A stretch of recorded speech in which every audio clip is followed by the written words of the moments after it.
All right, welcome inside the IKS Media Studios for another edition of SJHL Insider. I'm your host, Clark Munroe. It's Thursday, February 26th. It's the final show of February. We're about to flip the calendar into March, and it's about to get a whole lot more interesting in the standings race for playoff spots and everything like that. So we're gonna dive into the 4 games that have happened so far this week.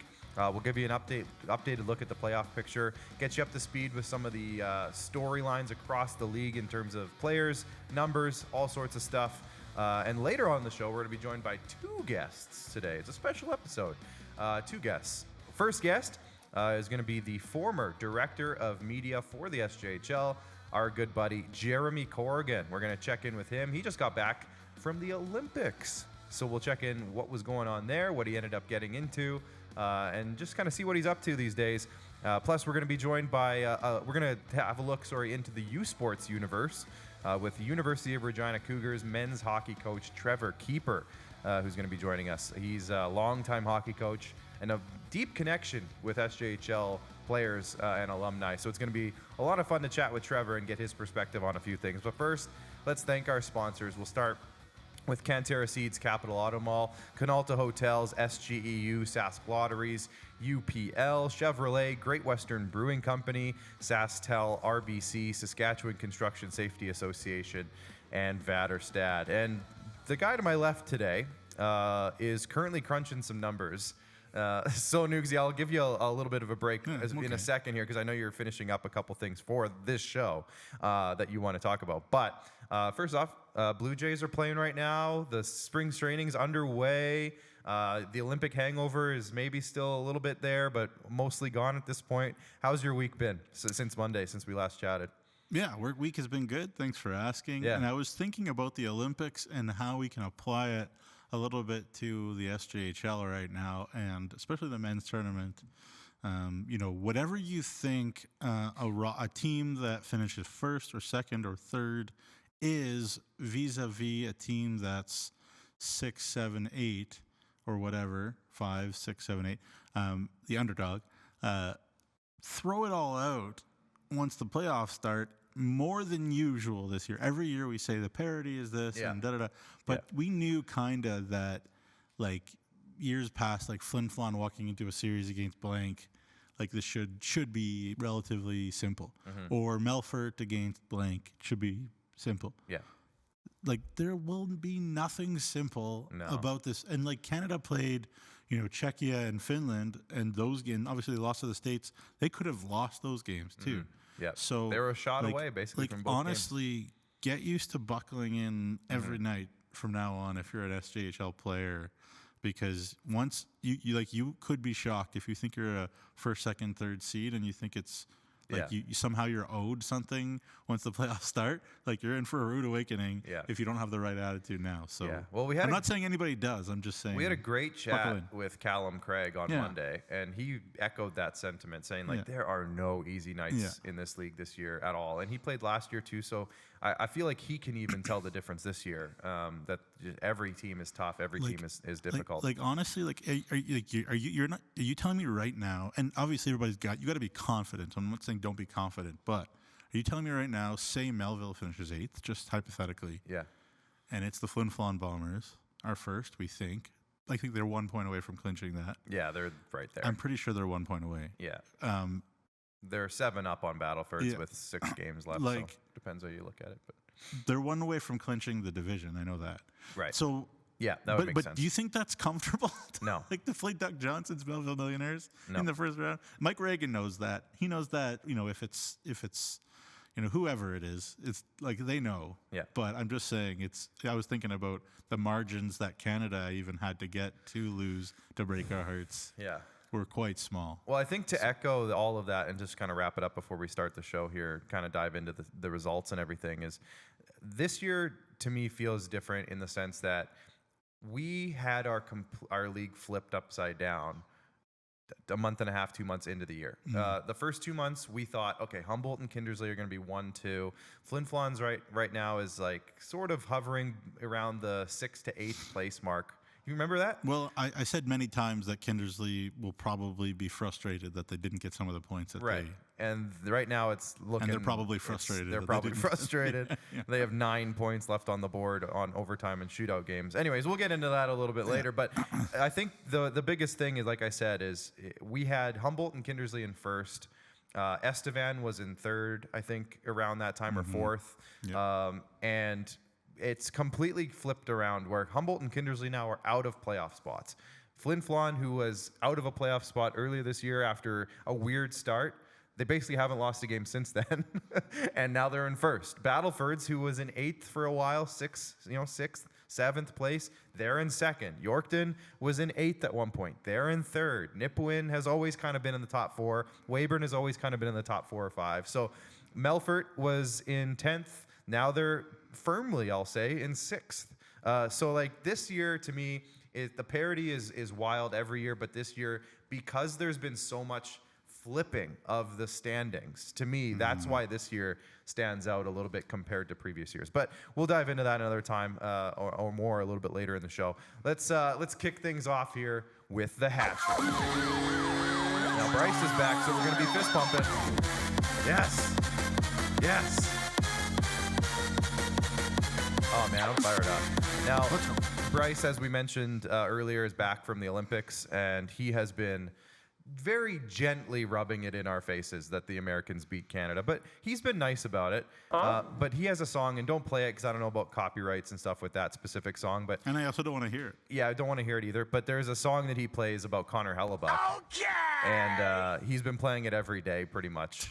So it's something about Connor Hellebuck being really good. Yeah, and in fairness... He made a great save on McKinnon. Oh, no, wait, it was an open net. He missed it. Oh, he made a great save on Taves. Well, he got lucky. Yeah, give him that. But let's have a look at the Sask Lottery's look back for Tuesday and Wednesday, because there has been 4 games this week. On Tuesday night, the Melfort Mustangs got a big win. Big win over the Weyburn Red Wings. That's the final Cantera Seats Cup rematch from last season. And they sent a message, I'm going to say, to the rest of the league. Flin Flon and Nipawin with a heavyweight battle. Flin Flon doubled up 4-2 to over Nipawin, so they got a big win there. And like Nugsy said, that got them a little bit closer to clinching the UPL division that game. The Melville Millionaires snuck out a 5-4 win over LaRange after LaRange scored 2 in the third to maybe come all the way back from a 5-2 deficit. Just came up a little bit short. And then on Wednesday, LaRange continued their little road trip that they're on with a very, very exciting game against the Yorkton Terriers. Pushed it into overtime, but Yorkton got the winner in overtime. So we'll dive into those now. That was the Elk Ridge scorecards for Tuesday and Wednesday. Nugsy, let's start with Melfort Weyburn. As I mentioned on Tuesday night, Melfort with a 4-2 win over the Weyburn Red Wings. Melfort has now won 9 straight games. They've pushed themselves into 6th place. Weyburn is 4-5-0-1 in their last 10. We talked about this. I can't remember if it was Monday or last Thursday, but is there red flags coming up around the Weyburn Red Wings in your mind right now? Is this concerning? It's not bad, but it's also not what I expected out of the last 10 games of the Weyburn Red Wings. Again, we talked about this, I think it was on last week on Thursday, or I can't remember if it was Monday, but is this something you're concerned about? Or have they just been playing some really good teams and stuff happens? A bit of both. I think, how do I word this properly? That's the hardest part. I don't know how to word stuff around Weyburn, because I want to be careful here. But for whatever reason, there has been an issue with Joey Rocha, and it's not all on him at all, but stringing together a few good performances. We know he's capable of it. Now, yeah, we've seen it, and then it's a tough one, and then we're back to yeah. So again, like, it's not an easy situation for Cody either. Nate Stevens has been wonderful all year in net. So, and again, it's not ever all on a goalie. So nobody at me that way either. Yeah. So true. But to me, goaltending is where it starts. Power play for Weyburn either can't be consistent to 0 for 2 again, even though Melfort's penalty kill has figured it out. They struggled for a long time, but they figured it out. Weyburn's power play it has been the top road power play all year. but again, for whatever reason, didn't get anything going in this one. And it was just a tough game. Like, it could have gone either way. It really could have. Yeah. But I mean, you know, Trevor Blevins is loyal maybe to everybody, but if you're a goalie, you better perform. And Kaysen Kabelka maybe is performing a bit better than Madden Malaka. And so who gets a big game against Weyburn? Well, I think Kaysen Kabelka is going to be possibly up for Rookie of the Year. Yeah, he's one of the options. He's up there. There's a bunch of, I mean, we talk about points a lot, but both Finn Werner and Kaysen Kabelka have made, and Nate Stevens have even made big candidates for themselves. So, but look, I mean, again, they're still fine. They're going to be in like a playoff spot. Weyburn are. Obviously, they've clinched it. They're still in a great fight. They're still in a great spot. Can't undervalue how important it is, the injury to Lucas Schmid. Very true. Big That's a very good point. Spot. We got to keep that in mind. You know, so many reasons. And so, we'll see what happens. Yeah, Weyburn's, like I said, their record in the last 10 is 4-5-0-1. Yeah. Just quickly, I'm just going to go down the schedule on who they've played in those 10 games. 2-0 loss to Nipawin. 3-2 loss to Flin Flon. Yeah. 6-3 loss to Flin Flon. 5-4 loss to Yorkton. 5-2 win over Melville. 3-2 win over Nipawin. 8-4 loss to Melville. 2 wins against Kindersley, 4-1 and 8-1, and then the loss to Melfort. So very good, very strong schedule, very good opponents, divisional opponents mixed in there. Flin Flon 3 times, Nipawin once, and Cody's the twice, first. I should say. Cody's the first to say we feel comfortable and confident against anybody in the league, and that's fair because they've proven they can play well. Yeah, I mean, the 2 teams that had great periods up at the Whitney Forum this year, because nobody's won at the Whitney Forum this year, but Weyburn's had a couple great periods up at the Whitney, and Melville blew the doors off of the Bombers in Flin Flon on Saturday, and it didn't work out still. Right, that's the way the Bombers go, but we'll see. I don't know. I mean, again, I'm not concerned like, oh, the season's over, punt on the year. No. That's not what I meant by that. It's been a tough stretch. They missed Lucas Schmid. They missed Simon Martin. They haven't had him in a while. Yeah, he's been in and out too. Even though they still have a terrific decor. Yeah. You know, obviously, we don't know the whole circumstances around Luke DK leaving and everything. So, again, it's not ideal circumstances, but they still have some time to figure this out. 5 games left in the regular season. And then again, no matter what, like, it's going to be a wild, tough first round. So I don't know that anybody can be thrilled with any kind of matchup in the first round. Well, anyway. right now they're looking at a first round matchup with Nipawin at this very moment, and they have a 3-1 series lead over Nipawin this year. Yeah. So I mean, it could be very, very interesting. Just something pointing out an irregularity, I'll say, with the Weyburn Red Wings, and something we kind of didn't expect. And you talk about that special teams matchup between Melfort and Weyburn. Melfort's penalty kill is the second best at home. Sure. 85.7%. Oh, big surprise. Trevor Blevins can coach a penalty kill. We know that. And tough. So again, like, I know Weyburn didn't find a way, but Melfort, they're just kind of doing everything right. I mean, when Nolan Patterson is the one scoring a couple goals, then it's another. You're like, oh man, like, and he's a good player. I'm not criticizing him. He's been a good player in our league for a long time. Just a situation with where the Melfort Mustangs are a real problem right now. And you sent a funny GIF to the group chat of Shorzy just being like, "We're never gonna lose again." Yeah, Melfort, honestly, what the heck? And I sent that to this Blevs team will never lose again. And Saddlemeyer, actually, and they thought that was hilarious too. That's great. I mean, obviously they are probably gonna lose a game again, but it's hey. You got to give Melfort credit more than any kind of concern for Weyburn. For sure. Flin Flon, 4-2 win over Nipawin in a huge UPL division heavyweight clash. Like I said, Flin Flon has now gotten this much closer to clinching that division title.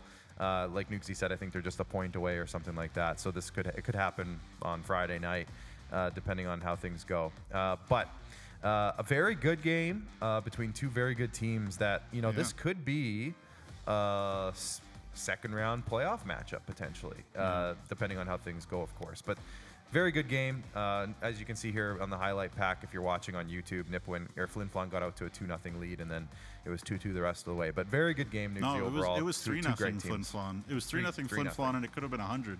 Yeah. Because Flin Flon was totally dominant in the first period. I sent you a message. I'm like, they are full lying. And I was like, what is up with Nipawin? And then I think if there's something worrying, maybe if you're a Flin Flon Bombers fan, is just this penchant for them to come out to a gangbuster start and kind of hang on for dear life the rest of the way. And we've seen that a bunch lately. And again, they're human beings. They're junior hockey players. It's going to happen. And obviously, Nipawin's a terrific hockey team. And there's some funky bounces that sometimes go against Flin Flon too at the Whitney Forum, but even though we don't like to agree admit that. But yeah, I mean, both teams are very good special teams. Neither of them got anything going special teams in this game either. I think that was a point. But what was it you said? You said, well, Joey Lee's figured it out for them. Yeah, he's been so clutch this year. We were having a conversation, something along the lines of like, man, Flin Flon is sure likes making it close lately. And I said something like, oh, no, Joey Lee's handled it. Yeah. We're good. And obviously Connor Miller's back. That's huge. Right. Landon Alexander a few games to get up to speed. Hopefully they'll get Ryder Knutson back soon. Hopefully they'll get Nash Holmes back That's soon. one thing about Flin Flon's roster sheets that I like. Is when they say the guys who aren't dressed, they put beside them if they're injured or not. Yeah. So it says INJ if they're injured. And if you looked at their last 4 or 5 games, everybody who's not playing is injured. So they're having a go of it right now. Yeah, my understanding is Muka's pretty injured. Like he'll be out for a while. Okay. I like that too. I think a lot of coaches are like, oh, information on roster sheets. I want to keep as much information out as I can. Yeah. I mean, I like information to the public. I think it makes the league look better, but is what it is. Anyways, great game, and if that ends up being a second round matchup, if that's how it goes, or a finals matchup, and depending on how it the goes. perfect home season continues. Oh man, yeah, there you go. I didn't want to say it, but Nugsy said it, so there it is. All right, now we're gonna go back to back on LaRange games. So Tuesday night. One game that, it was 5-2 at one point, and I'm like, good for Melville, nice clean home win. Nope, LaRange made it interesting. Ended up being 5-4, so Melville did pull out the win. But, this LaRange team, and there's, some stuff going on off the ice with them. Of course, we mentioned it on Monday. Kevin Killer-Kaminsky is taking a leave of absence from the team. Our understanding is that former head coach, Bob Beattie, has jumped in there, and he's helping out for the time being. So whatever that means... we're really hopeful that Kevin Killer-Kaminsky gets some time off and does whatever he has to do, and he's going to be all good. But these last couple games for LaRange have shown, and we've said this for a long time, but they've shown that this team is very, very competent and confident in their abilities, despite where they're at in the standings this time of year. They've been putting some really good efforts out there, honestly. Yeah. Well, certainly, it could have gone kind of either way, and I think this says a lot about the character in that LaRange room. That, they could just fold like a cheap suitcase and say, whatever, the season's over, who cares anymore? Or they could keep battling, and obviously Bob Beattie's been around the block, won a couple championships with LaRange, assisted with Canada West at the Junior A World Challenge years ago. Humboldt, he coached Humboldt, etc. He coached at the Viking Cup, even Bobby did. So he's been around. He knows what he's doing. The Viking Cup. Evan Cook had a really good road trip for LaRange, and this Melville team will play a period for the Doug Johnson way, and then stop, and then play a period Doug Johnson way and stop. So I think that's what been Doug Johnson's whole thing all year is, can we play for 60 minutes the way that we know will make us successful, and again, easier said than done. But I mean, kudos to those LaRange boys for not quitting. Well, and I was listening to we aren't quite here yet, but we'll get into the Yorkton game in a sec. But I was listening to Benny Walchuk's coach interview with Doug Johnson. I think it was after that game, where whatever day that was. It would have been, I think it was Wednesday. And Doug basically said a very similar thing. Like, you know what? The big thing at this time of year is 2 points. But at the end of the day, our goal coming into that game was, let's be better after the game than we were before the game. And he's like, and I don't feel like we did that, so I'm not super pumped. But those 2 points are massive for Melville regardless.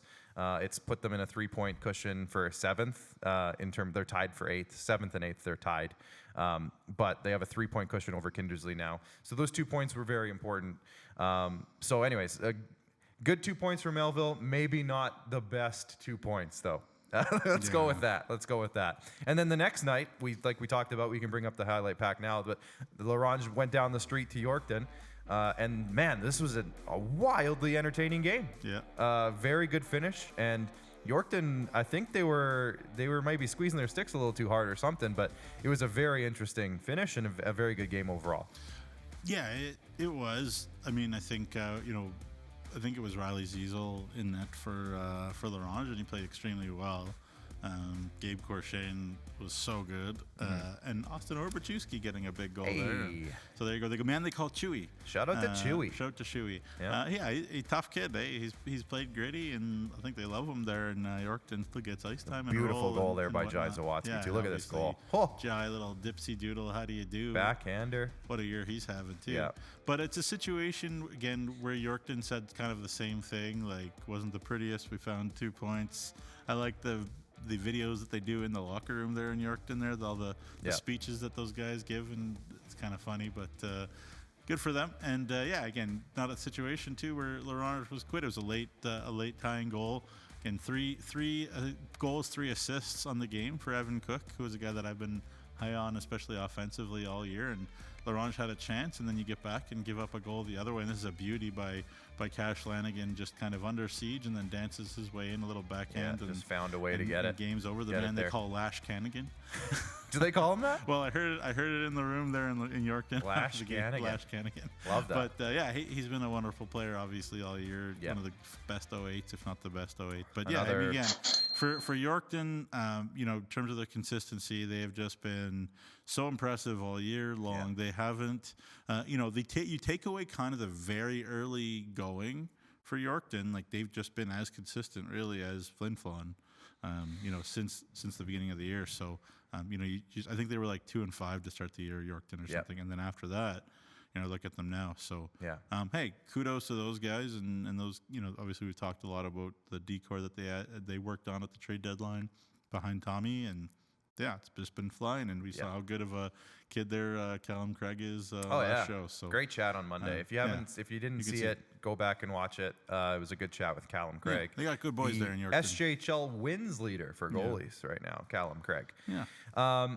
Speaking of look at where they are now, let's have a look at the league standings because there has been some changes. So let's have a look. As you can see, the X's beside the team names for the top 5. We knew that going into Monday's show. But the Flin Flon Bombers have a 7-point cushion now for first place, 37 wins on the year. The Battleford's North Stars they're in second, but boy, Yorkton's having something to say about that. Yeah. They're just 1 point back now. And depending on how this next couple of days goes, Yorkton could potentially move ahead of Battleford's. We'll talk about that later in the show. Nipawin with 66 points in 4th. Weyburn with 64 in 5th. There's your top 5. And then the bottom 3 playoff spots still up for grabs, but it's looking different than it was, I'll say, on Monday, as Melfort now has 54 points, so they've solidified 6th place, again, after they were in 10th like 3 weeks ago. Melville with 52 is tied with Estevan. Melville has games in hand on pretty much everybody. Actually, everybody right now. So they need to make up some ground there. A couple of wins would be nice to make up those games in hand. That would put them in a really good spot. Estevan, like I said, with 52 points. Kindersley with 49 now is 3 points out of a playoff spot after 4 straight losses. Humboldt with 47 points. They do have a couple of games in hand that they'll really need to take advantage of. And their strength of schedule, Nugsy, I don't know if you got those numbers, but they have in terms of compared to their opponents, they have a very favorable strength of schedule remaining. A couple of tough teams, but overall a pretty favorable. Well, it gets really favorable after the game of the month this weekend, and the 2 games set against Battleford's. Yeah. But overall, Humboldt's strength of schedule is so much the easiest in the league. I think it's something like, I'm bad at math, as everybody knows, like 70, like 0.070. Like easier than the 11th. Well, I think the big thing, like you mentioned, this weekend they play Battleford's twice. Yeah. After that, they play L'Orange, Kindersley, who they're chasing, and then Warman. Yeah. So That's the 5 in their games right hands. there. It's in their hands. Especially if they can beat Kindersley that game, they have a really good shot of getting closer. But Kindersley knows that they need to win that game too. Right. And Battleford's will feel like they've got to take care of business. I'm circling but it's that the one on the SJ. schedule. It's the SJ, I'm circling that one. And Warman has beaten everybody. Yep. Like they've beaten Flin Flon, they've beaten Yorkton. Yeah. They've beaten It's a Battleford. crazy. Like they've done it all. So They've done it all. We're not going to show you the strength of schedule because we made some math. We made some changes to the math. I don't do like Kelly put it in the fixed one in teams. I don't know if we can get it in fast do we have enough, that one in teams? Okay, have a look if it's in there. We might as well see if we can grab it. Eventually, we can get it. Why don't we just put up the divisional standings for now? If you guys can grab that and throw it up, that'd be great. But as you can see, Yorkton and Weyburn have clinched playoff spots in the Bungie division. I'm going to say that Bungie division is going to come down to the last weekend pretty much. It's a 4-point difference right now for the divisional title, but that one's coming down to the wire. Melville and Estevan still pushing as well. The Flin Flon Bombers have a 10-point lead over the Nipawin Hawks. So as you can see, I think this weekend they have a chance to actually clinch the UPL division. So another banner potentially hanging in the rafters of the Whitney Forum. And then the Melfort Mustangs, they're saying, hey, I know it's a little too late, but we're coming anyways. They're pushing 9-1 in their last 10 games. Crazy stuff. And then the Battleford's North Stars, of course, we talked about this last week, but they are the first team to actually clinch their division after they were in third for mostly the entire first half of the season. They ran away with it. So now they are the Nutrien Division champions for this season. We're going to save your quiz. We have topic number 3 is the quiz. We still have a few things to just wrap up here for this topic number 2, though, but we'll save your quiz for later, just so you're aware. Okay. But we're going to look at the face-off leaders now.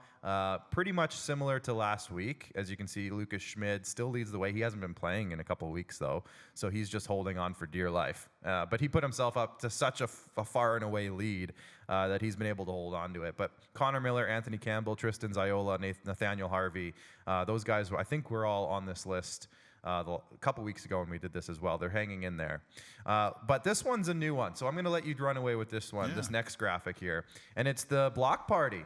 Nugsy took a look at the block shots across the league, and we want to give a shout out to some of the warriors back there. So who do we got here? Yeah, well, I mean, Kelly Lewick's always talking about block shots, and everybody, again, who mentions Thomas Reese, again, talks about his proficiency there. How about Owen Dick?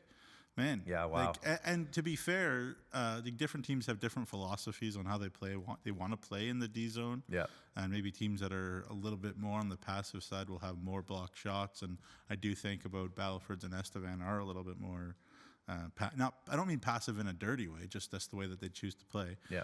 So Battleford's and Estevan guys are plenty on this list in general. Yep. And then obviously teams that maybe do face plenty of rubber, Larange, Warman, as well. So, and then, Braden Bruce, interesting. And the thing about Braden Bruce, obviously, he's 8 feet tall. So he almost just kind of probably blocks shots by accident. Big boy. Too. But he hasn't even been here all season long. So that's impressive. Very and impressive. You think about Ethan Andrews, and that was the first thing I saw when the year started was kind of a reinvigoration towards his game in the physical side of things. Yeah. In the D zone, obviously you think about him being a skill guy. He's got points. He's got tools.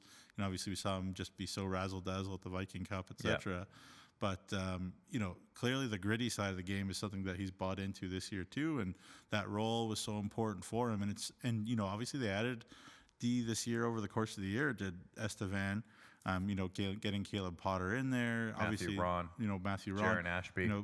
Especially I think about those two guys, the Potter and Ron being kind of offensive-y leaning guys. Yeah. Andrews, he's like, you know what, I'm gonna need to play if I'm gonna play all these minutes, play all these heavier minutes against bigger guys, and I have young Aiden Lang, who by the way is on this list too, right beside me. Then I need to sort of show that example and play that way for this team to win, and he's bought into that. So big time kudos, and obviously the Hoover himself, the Celiac Nation. Hoover, Josh Carman in there, who, when the games get bigger and bigger, that guy will block. No wonder you like him so much. He's celiac just like you are. He's celiac and he'll block shots. Yeah. I am celiac, but I don't like blocking shots. Yeah. But Josh Carman does, so it's good for him. You blocked a shot once in the booth in Notre Dame. You got a puck up there. Oh yeah, puck came up at me. Yeah, And I You didn't didn't block like a it. shot, but when I did the starting lineups at the SJMJ showcase a couple of years ago, I almost knocked over everybody's stick. There you go. So that felt like a bit That of a was shot. funny. Yeah. One more thing, and I know that our first guest is probably most interested in this next graphic. Jeromy Most. Corrigan used to be on this list, and he used to be right at the top of this list most of the time. So Jeromy, pay attention. It's the SJHL Fantasy League update, and look at who's running away. Well, I shouldn't say running away with it, because Benny Walchuk is right on my tail, but Team Moneymen is having a season for the ages, over 400 points now. So having a great time. Jacob Faith, really glad he was a coworker of ours. Obviously, he's moved on to another job, but he's really struggled this year. His team's really struggled this year, but that's okay. Still very, very good, and still not out of the reach for Benny Walchuk's team, who they have. His team is led, obviously you see there, by Jai Zawatsky and Eric Hoynes, who have been on fire lately. But Gavin Granger, Tommy Reese, and Boston Harkness are his three defensemen, the three leading defensemen in the league, and they are scaring me. I'll tell you that for free. But it's been a really interesting season. Team Nuke is in third right now, with the IKS Crusaders in fourth. So we'll see how that ends up, that race there. But it's an interesting year in the old SJHL Fantasy Hockey League. Well, with that in mind, with that out of the way, let's bring in our first guest today. Hello, Jeromy Corrigan. Of course, former director of media for the SJHL. On to the Olympics. Basically straight to the Olympics from here is basically how I'm going to say it. Jeromy, great to see your face. I'm glad you're back at home safe and sound after what happened, and maybe we'll let you tell that story. But I guess, first off, the Olympics. Like, how did that happen? Your thoughts? Yeah, thoughts? Well, first and foremost, thank you so much for having me on this prestigious program. Of course. I just want to say I can't see you guys. I can only see the great IKS crew in the back right now. They love pulling that trick sometimes. I get to see the crew in the back. It's fantastic. I'm waving to them right now. I mean, I don't know where to start when it comes to the Olympic stuff. But, I mean, it was a once-in-a-lifetime opportunity that was presented to me. I obviously applied and everything like that, went through the typical job process that one does. It's a little bit different when it comes to, it's not just like applying for a normal type of job. You have to do several interviews and everything like that. And then I found out probably in the beginning of June. So it was a good amount to wait, but I'll tell you what, it was definitely worth the wait. Well, we teased it a few times on the show. We talked about the fact that you were over there and doing stuff. I don't know if you can see us now, but I think they switched some stuff around in the back. So there we go. We got you now. But we were saying how, it's not just that you're at the Olympics, which in itself would have been cool, but you were working the hockey games and the opening ceremonies and, all that stuff. You were right in the middle of some of the stuff that all of us Canadians were really tuned into. So what was that like, being at the glass at ice level for some of the biggest games in recent hockey history? Oh, man.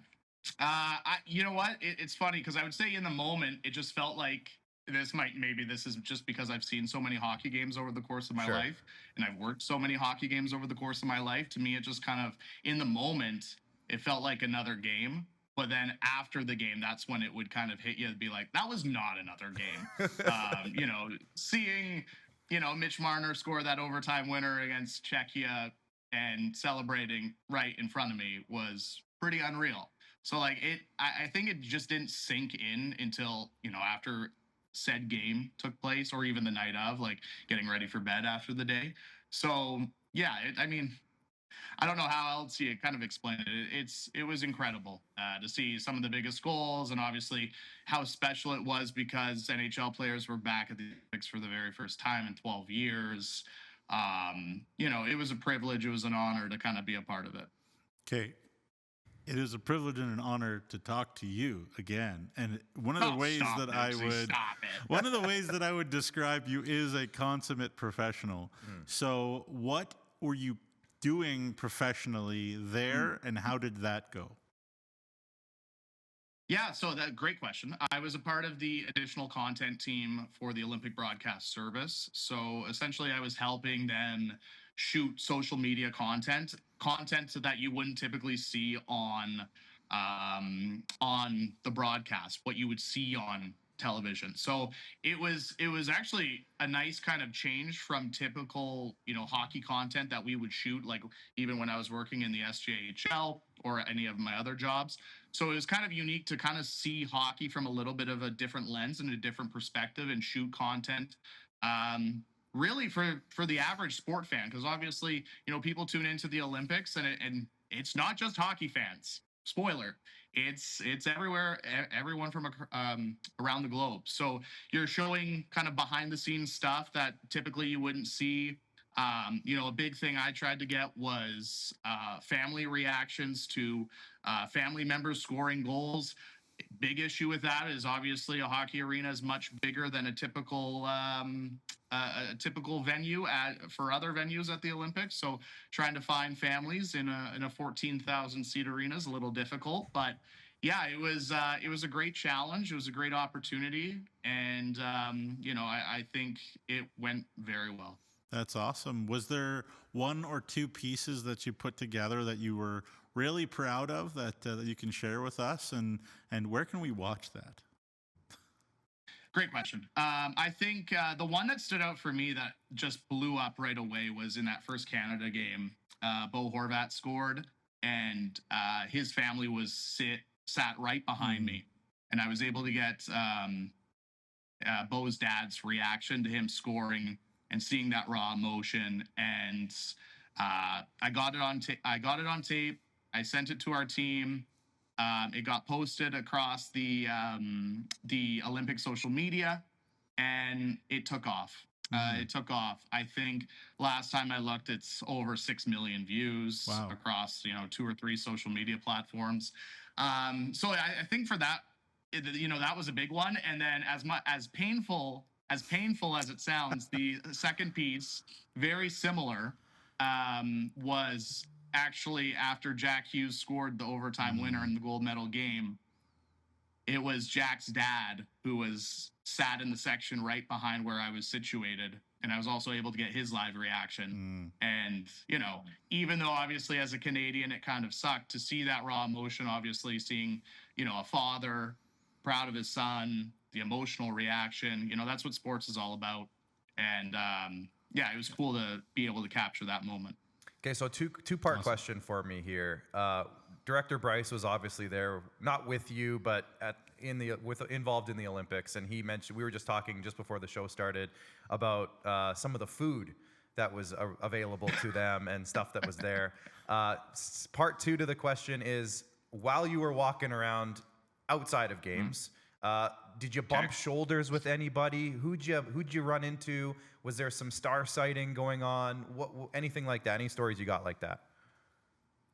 I mean, I think the easiest ones to say, especially at the hockey arenas, is seeing all the, Canadian hockey personalities that you would see, that everybody, I think, watching this show would know of. Like, you see all the Hockey Night in Canada personalities, especially consistently at the rink. James Duthie, Kevin BX, the list kind of goes on and on when it comes to that. It was interesting, I think, with the amount of celebrities that were definitely at the hockey, because it was just such a wide range. Like, there was one day where Jason Kelsey was there and chumming it up with the Tkachuk brothers, and then the next day, Travis Scott was there watching. It was like watching Finland. It was watching the bronze medal game of Finland and Slovakia, and I was like, "Wow, Travis Scott, big Finland guy, big Finland guy, big Finland That's what guy." I heard. So there was a lot of variety when it comes to the celebrities for sure. Okay, well, what about the food?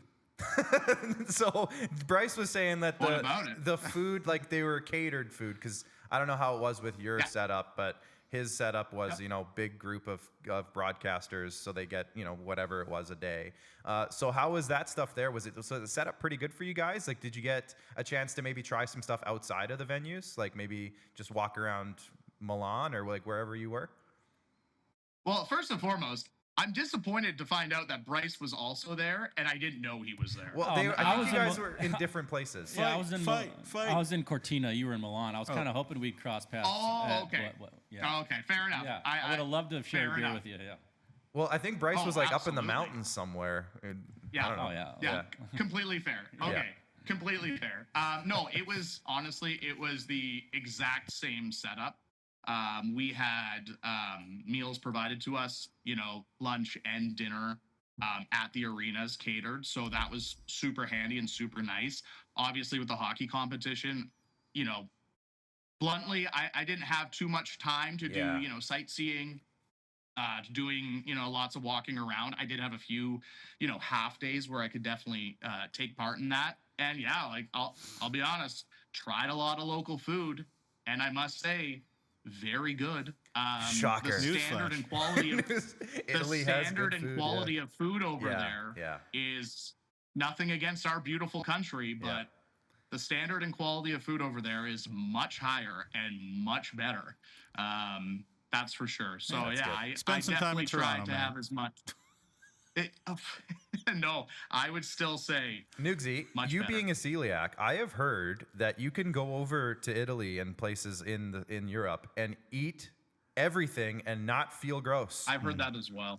It's different over there. I heard that's true about people who are gluten intolerant. Oh, and you're not different. Celiacs. Okay, that's fair. That's fair. But I mean, if that's the case for those people, I'm very happy for them. Right. Last question for from them. me. Very happy. Not at all bitter and whatnot. Last question then for you, Jeromy, is how much do you miss us? Oh. I mean, a lot. I mean, that's the most important question. Yeah, I think so. Like, in all seriousness, I think, my time working in the SJHL with you guys, that was a blast. I mean, yes, we had to work long hours and work long days, but I mean, you're doing it with your friends, so it doesn't feel like work or anything like that. Not just you guys, but, everybody in the back at IKS, Commissioner Kyle McIntyre, who's always blowing me up with videos on TikTok. Appreciate you, Commish. I miss everybody in the SJHL. The SJHL is great. Like, there's so many great people in the SJHL. So, yeah, I miss you guys all the time. I don't know if you want to go into full details, Jeromy, but we'll leave you with this one. I know your trip home was a little bit wild. So I guess as quickly as you can kind of sum it up, how did your trip home go? So I missed my scheduled flight home, and it was entirely my fault. And then I had to book a new flight, and I ended up spending 12 hours in Paris, France, living or hanging out in the airport. Right, I was gonna say, which doesn't sound as glamorous as it actually was. Or it sounds more glamorous than it actually was, because you were in the airport the whole time. It was okay. Yeah. Hey, I'll say this. Now I can say I've been to France. Right. But yeah, and then I flew home. It was, like I said, it was entirely my fault. It's all good. We made it back. But I will say the irony in it all is the fact that my original flight actually got delayed, the first one. And as a result, all the people that were going onward from Montreal to Vancouver missed their connecting flight and were forced to stay the night in Montreal. So as a result, I actually got home sooner with the new flight than the original flight. Oh, man. So, and as a result, I don't have any jet lag. Yeah. It's fantastic. That's awesome. Well, if you want more details even than Jeromy just gave, make sure you give Jeromy a follow on TikTok, because he explained it all on there. You can go check it out. JCorgi37, I believe, right, Jeromy? No more 37. Oh, you took that off. Corgi. Oh, good. Nice. He's a pro. This guy's professional. I was able to, I was able to get the OG, just J Corgi, no 37. Because there's 36 other ones. That was the issue. I was gonna say. Yeah. So I had to pay them off. Right. All that Olympic money paid off. Yeah. Hey, Anyways, Bryce Jeromy said that he's never gotten paid more for anything in his life. Dang. So. Woo. Hey, I just want to say something before you guys let me go. Yeah, okay? Yeah, I still follow the SJHL to this day. Obviously, I haven't been there in a couple years. we got a great season on our hands. Oh, you boy. know, what's going on, just listening beforehand, it's been a great season so far. It's going to be a great playoffs. I know we got the game of the month coming up, I think tomorrow. Game of the month. Elgar Peterson Arena. Yep. Battleford's at Humboldt. Yep. Get your seat now. Yep. You can pay to get the full seat, but you'll only need the edge, right, Noogsy? That's what I thought. Yeah, I knew you were going to say that. And Jeremy's not lying. Jeremy's not lying either, guys, because he texts me like a couple times a week, like just saying like, "Hey, like, what's going on? What's the latest? What's the latest?" Hey, we appreciate you. We love it. We appreciate you. Yeah, and I just want to say the playoffs are going to be great. Yeah. You know what? It's going to be another great Cantera Seeds Cup final. I don't know who's going to be in it, and I'm just going to leave it at this. I'm available in April. I'm free in April. I have no plans. So well, you can always sleep in my basement. I mean, I just moved into a new place too. So, and me and Noogsy live like 3 blocks apart now. So if you wanna couch surf, just run back and forth. You got spots. All right. Well, Jeromy, my DMs are open. Hey, who's working the broadcast for the final? We got to get this guy in there. Above my pay grade. Yeah, we'll make some phone calls, pull some strings. All right, Corgsy, appreciate you joining us today. Obviously, like, super proud of you for everything you got into with the Olympics, and hopefully maybe we'll see you in April. Who knows? Fingers crossed. Thank you, guys. Appreciate you having me on. Take care. There's the wonderful, the excellent, the peerless Jeromy Corrigan. And with that in mind, we have a second guest. Oh man, we got a good one. We haven't done this very often on this show, so this is pretty fun. So we're gonna go. You could say this guy's a keeper. He's a keeper. We're gonna go back out on the video chat line now to University of Regina men's hockey head coach Trevor Keeper. Trevor, thanks for joining us today. Hey, thanks, guys. My pleasure. So, Trevor, a big reason we wanted to bring you on is because you specifically, in your last, 5 or 6 years of hockey work, have an interesting connection with the SJHL. So we'll get to that in a minute. But I guess first to start off, you're pretty new there with the University of Regina. How's everything going with the Cougars this year? It's good. It's a bit of a rebuild, so to speak. I walked into a team that had quite a few older forwards and not very many experienced veteran defensemen, and we had really no goaltenders. I had one goaltender when I came. So rebuilding slowly here, and it's going to be a little bit of a process, but I'm really happy with how things have been going so far after this first season. Yeah, for sure. And obviously, I don't know, I guess you're a bit of a fix-it guy almost in terms of a program, because obviously for those that don't know, a number of years ago, you stepped into Red Deer and brought that back into the ACAC and then made them the championship every year. It seems like they are now. And then now obviously the U of R hoping to do kind of the same thing. What did you learn maybe from trying to turn around a program or have a fresh start in a program there in Red Deer that you're hoping to bring to Regina this year?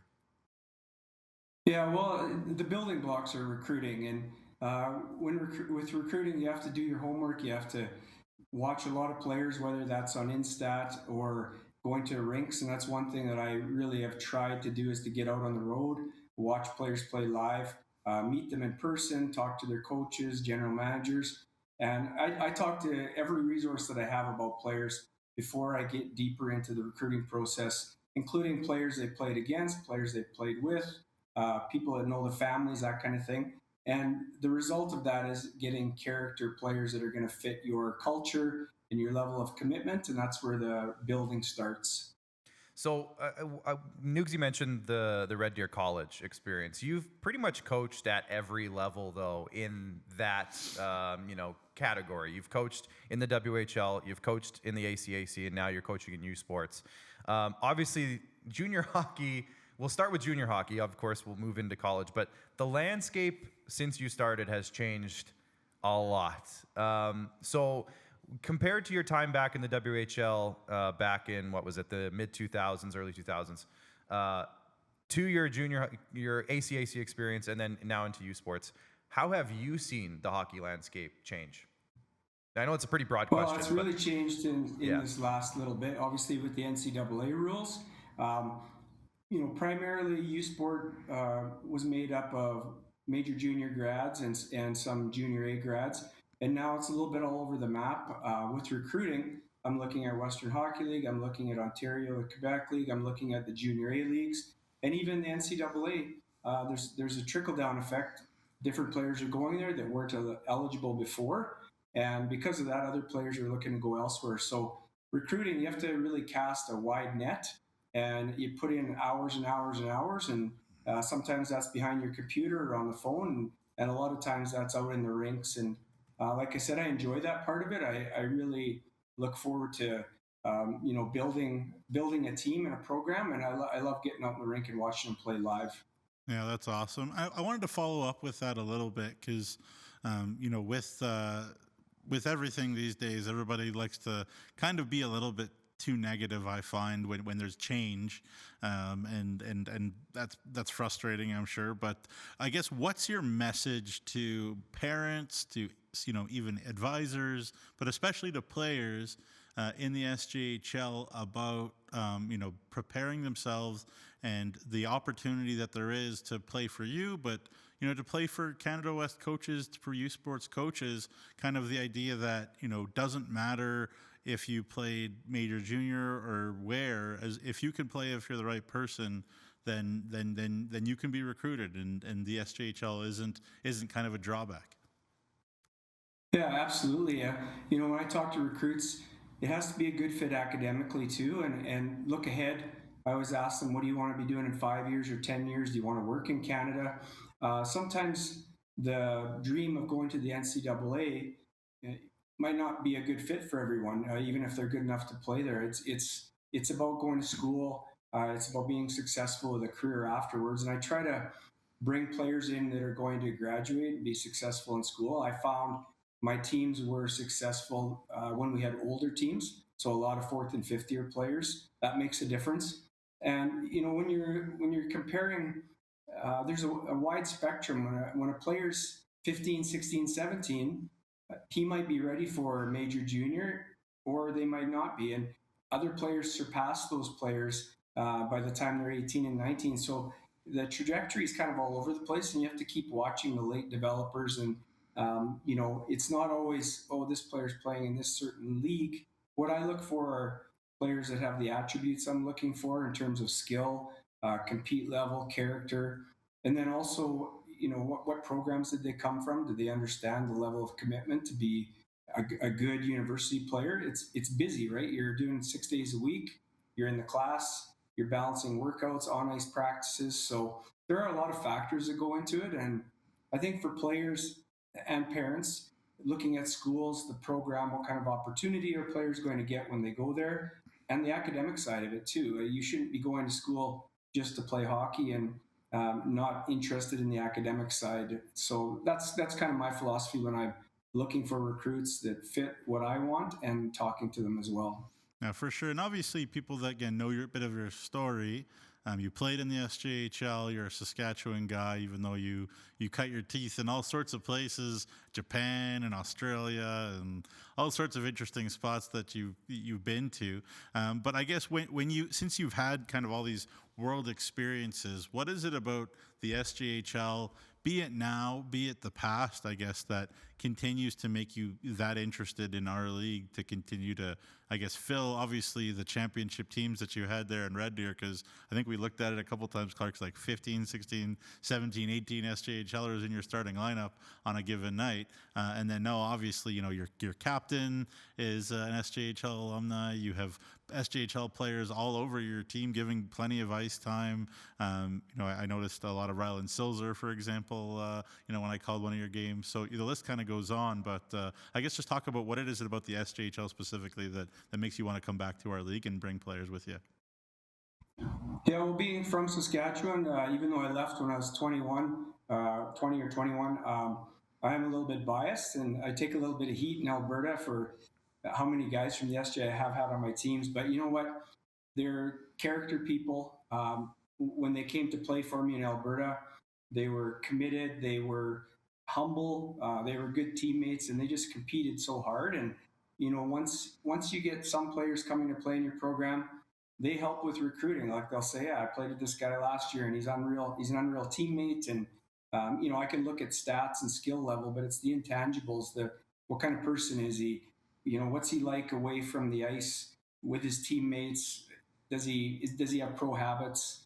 That kind of thing. So I've had lots of success with the SJ players, and coming back to Saskatchewan, what excites me is, for me personally, yeah, it's coming back home to where I grew up and my family's from, but it's also a place that's a hockey hotbed, and trying to get this program turned around a little bit, so to speak, with some excitement. There are a lot of local players, and it's just a great place to start. I mean, obviously we have players from all over Western Canada, but Saskatchewan makes up the primary source. For sure. And I kind of threw it out there as well. And I am just curious, and I'm sure people at home would be curious too. Tell us about coaching in Japan. What was that like? Yeah. Yeah, it was really good. It kind of happened. I wasn't planning on going there specifically, but I coached with Dave Adolph at the University of Lethbridge as his assistant coach before he went to U of S. And he played for Dave King. And it was right before the Nagano Olympics. And I was looking to go overseas. I was trying to maybe get a spot playing or player coach somewhere. And then Dave King knew some people in Japan, and obviously he was over there setting their program up. So I got in contact with him, and he found me a spot in Sapporo. It was a really nice city. It's about the size of Vancouver, and there are the pro teams over there in that league at the time. Each of them has an under 20 team, and under 18, and it kind of goes down that way. It's kind of a club system. So I got to go over there and got treated royally, just because everyone thought I was close friends with Dave King, but it was an acquaintance through Dave Adolph, who I worked with. So it was a great experience. I stayed for, my wife and I were there for 3 years, and I loved it. For sure. And then just the last one, again, could talk to you for a long time, have before a bit, and will again, I'm sure. But I guess just talk about this season specifically for the University of Regina. When I watched you, my thought was this team has a lot of good building blocks that competing, they're getting some chances. The commitment to what you're trying to make them into, the base seems to be there. But maybe what's that next step to turning some performances that you've had maybe into the results that that kind of build that energy, that excitement, that when people just look at box scores and say, oh, like Regina's, that, like, you know better than me that there's a process here. So what's that next step? Yeah, well, first of all, I'd like to give a shout out to the veterans that were here in the program, the guys that graduated, the fourth and fifth year guys. They did a lot of the heavy lifting to kind of reestablish the direction that we want to go in. They bought in and were very committed, and they led the way by example. And I really appreciated those guys. And we're having exit meetings right now. And a lot of them are, obviously, they would like their record to have been better for the season on the whole, but they took a lot of pride in how they played personally. Little things, like little metrics. We doubled our power play output this year from the previous season. Our penalty kill moved up the ladder. And those are all building blocks that we're going to move forward with. And then obviously, to be really good at Canada West level, it's a tough conference. Like, a lot of the teams in our conference are nationally ranked in the top 10. And you have to build from the goaltenders on out. Next season moving forward, we just brought in Dylan Ernst from Weyburn, who's a 5-year WHL goaltender. We have Ross Howlerluck transferred from the University of Manitoba. He's from Lloydminster, and he's got a lot of experience. And then our two first-year goaltenders who are kind of thrown into the fire this year, Cunningham and Merrick. It was a steep learning curve for them because they were first-year goaltenders, and you're not facing junior shooters. You're facing guys that played in the East Coast League, guys that are fourth and fifth year U Sport. So the process takes a while. In Red Deer, when I started the program, we were middle of the pack for about 4 years, and then we started to climb, and then the last 6 years or so we were successful, and we won 3 back-to-back championships. But everybody wants it to happen right away, but the building blocks have to be in place first, and then the process of everything from culture to commitment to daily habits. I always tell the guys, you never get to be a champion until you walk like that or act like that every day, even when your record's not great. And I feel we've turned that corner, and we've got a good group moving forwards that are going to be showing the way to the new recruits coming in next season. Well, it's a perfect segue because I'll finish it off with last week you announced 4 recruits, 2 of them from the SJHL currently. Ryland Pierce, of course, he played some WHL, but right now with the Weyburn Red Wings, and Noah Asmundson with the Estevan Bruins. What stood out about those 2 guys that made you want to get them in your program? Yeah, well, I watched Ryland Pierce with the Pats, and I know he had played in Kamloops, and he started his career with Dylan Ernst, and so I went and watched him a few times and started talking to him and met his family and kind of progressed from there. You know, the recruiting process takes a little while. You have to get to know them. They have to get to know you. A lot of times the families want to meet you, and it's a very personal that way. But just watching him, he was a very solid two-way defenseman in the Western League. And then obviously he got a chance to go to Weyburn at the trade deadline. And I think he's got 22 points in 15 or 16 games so far as a D-man with Weyburn. So lots of upside there with him. Asmundson is, a 6'3" power forward. He can finish. He's got some scoring touch, and he's a little bit of a late developer. So I'm excited to see what happens with him over the course of 4 or 5 years at the University of Regina. And then I've signed some players from the Manitoba Junior League this year as well. There's some high-end skill out there, and the process is slowly coming together. You have players on the line, and sometimes it takes months to reel them in. And right now it's kind of crunch time where they're starting to jump into the boat. So it's an exciting time. Perfect. Well, last thing I'll leave you with, I know that one of your staff members, Mike Berard, is having some health issues right now, and I played baseball with him a couple years ago, of all things. Small world, Trevor. But if you wouldn't mind, next time you see him, just pass along that we're thinking about him, and hopefully everything's going well with him there. But other than that, really appreciate your time here today, Trevor, and I'm sure hopefully we'll talk again before too long. Yeah, that would be great. Thanks very much for having me on. There you go. Trevor Keeper, head coach, University of Regina. So a lot like we didn't mention Jacob Faith either. Oh yeah, he's there now, I guess. We love you. Sorry, Faith, Jacob. I don't know if Faither will help. If there's anybody that cares about U of R men's hockey or women's hockey, any U of R sports, it's Jacob Faith. So yeah, I wonder how much. I guess we could ask Trevor, but I wonder how much they cross paths. I'm sure a little plenty. bit. Yeah, but he mentioned right at the end there, Damon Cunningham, Nipawin Hawks alum. He was their starting goalie this year. Justin Merrick, their backup. Obviously, we talked about him a ton over the last couple of years with Battlefords. Yeah. Well, it was going to be Spencer Borsos too, and then Spencer had his injury issues, and So Jackson Fellner, I think, was around. Yeah. He was another former Nipawin Hawk. And then you go down their list of their leading scorers. Familiar.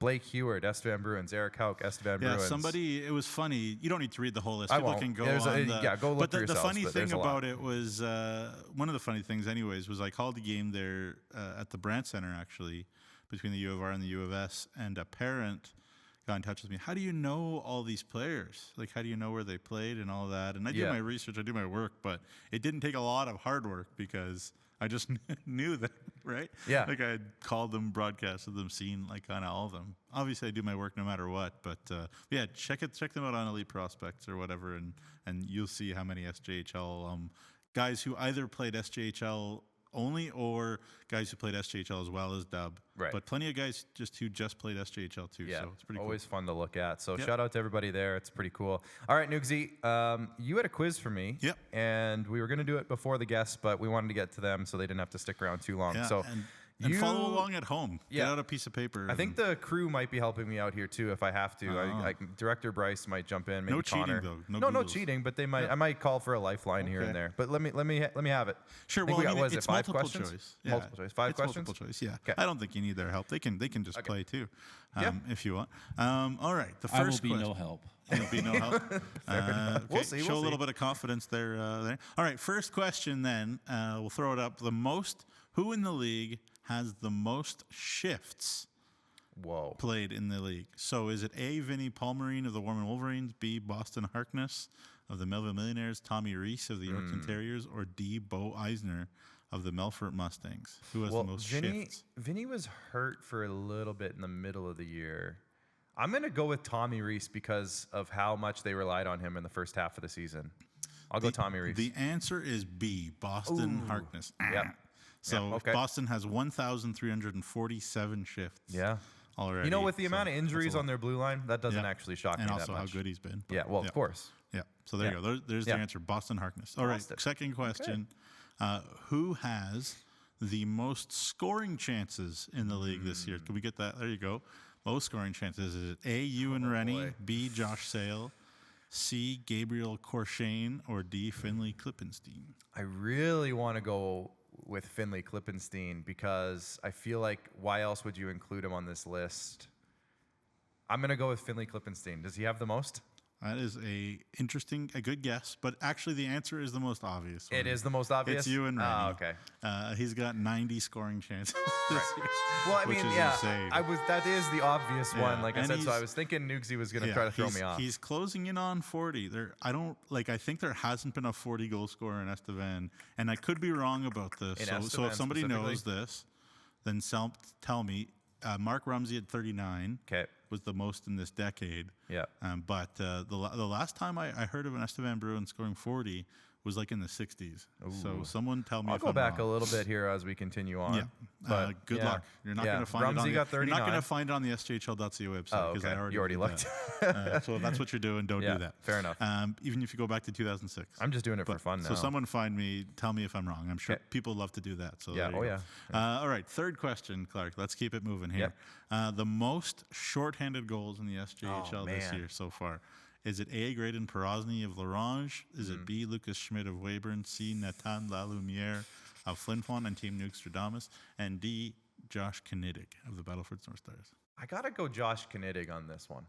It is Josh Knidig. It is. Yeah.